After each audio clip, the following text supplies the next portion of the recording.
महकमा मौसमियात ने आइंदा 3 दिनों के लिए शहर में बारिश के लिए अलर्ट जारी किया है। इसी दौरान कल शब शहर के मुख्तलिफ इलाकों में बारिश हुई, जिसके नतीजे में कई नशीबी इलाकों में पानी जमा हो गया। हैदराबाद, विजयवाड़ा, शाहरा पर बड़े पैमाने पर पानी जमा होने की इत्तला मिली है। चिंतलकुंटा चेक पोस्ट के करीब भी पानी जमा होने की शिकायत की गई। वनस्थलीपुरम, हयात नगर में गाड़ियों की आमदरफ्त मुतासिर हुई।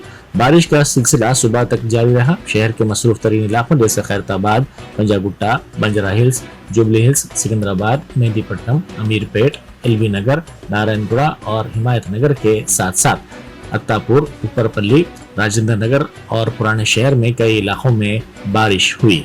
इसी दौरान जिला सूर्यापेट में शदीद बारिश हुई, जिसके सबब कई मुकामात पर सड़कों पर पानी जमा हो गया। नशीबी इलाकों के मकानात में भी पानी दाखिल हो गया।